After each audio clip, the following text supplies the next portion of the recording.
5 years ago, Republicans set up a congressional committee to investigate the deaths of 4 Americans in a 2012 attack on the U.S. Embassy in Benghazi, Libya, focusing particularly on the role of then-Secretary of State Hillary Clinton during the crisis. 2 years later, it had spent $7 million, produced an 800-page report, and questioned Clinton in a marathon 11-hour hearing. It did not, however, uncover wrongdoing by either her or the Obama administration, yet the sense that something shady had occurred, that Clinton was somehow to blame for those deaths, clung to her during the 2016 presidential race, and the private email server uncovered as part of the probe is, by many estimates, what sank her campaign. The Benghazi saga is worth recalling now, as Donald Trump celebrates the conclusion of Special Counsel Robert Mueller's investigation into Russian interference in the election. "No collusion, no obstruction, complete and total exoneration," tweeted the president after the Attorney General William Barr published a letter to Congress summarizing the findings. This is not entirely accurate. According to the letter, Mueller found that the Russian government attempted to influence the 2016 election with a disinformation campaign and series of cyber attacks, but that Trump did not coordinate or conspire with Moscow. However, no conclusion is reached on obstruction of justice. Mueller explicitly says that while this report does not conclude that the president committed a crime, it also does not exonerate him. Obstruction of justice is a charge that usually concerns actions or conversations behind closed doors. What do you do when someone uses a press conference to invite Moscow to hack his opponent's emails? Says in a TV interview that he was thinking about this Russia thing when he fired the FBI director, and keeps tweeting that an ongoing investigation is a witch hunt that should be shut down? With all this evidence in the public domain, the speculation that Mueller could charge Trump with a criminal offense reached a global fever pitch, fueled by a string of indictments against Trump associates since May 2017. Barr's letter has therefore been a bitter disappointment and embarrassed many of Trump's critics, including some in the media who had already made up their own minds about his guilt. But before the Democrats get too disheartened or the president does too much triumphant tweeting, here are some things to remember.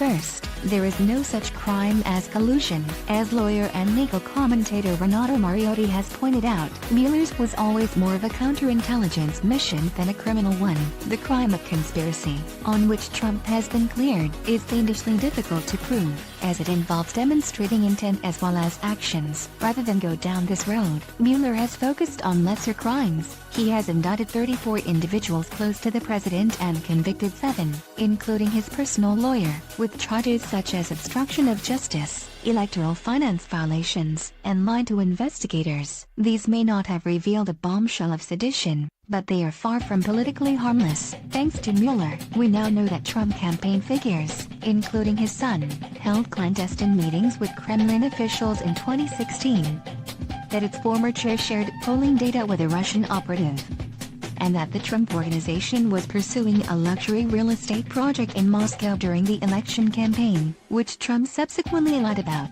Beyond Russia, the investigation revealed how Trump's lawyer paid hush money to an alleged mistress 1 month before polling day, not only breaking campaign finance laws, but enabling a slew of raids and subpoenas concerning the president's businesses. The murky links between foreign governments and the secretive Trump Organization that continues to operate even as its chief sits in the Oval Office, lucrative business deals in countries whose leaders the president has broken diplomatic protocols to cozy up to, are beginning to be unraveled.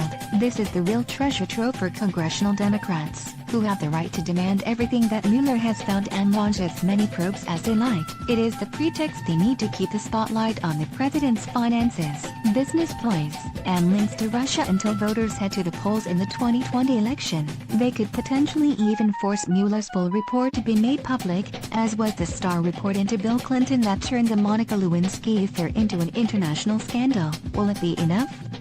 Not without the right candidate, a coherent economic and domestic policy agenda, and a vision for modern-day America. The legal nuances will be lost on most people, so a campaign based around rerunning the investigation is a high-risk strategy. But again, look at the Benghazi inquiry. It failed to prove misconduct against Clinton, but ultimately dashed her presidential hopes. The Democrats have the House of Representatives, they have the playbook, and now they have the ammunition. Trump may be celebrating, but behind the scenes, the 2020 race has just kicked off.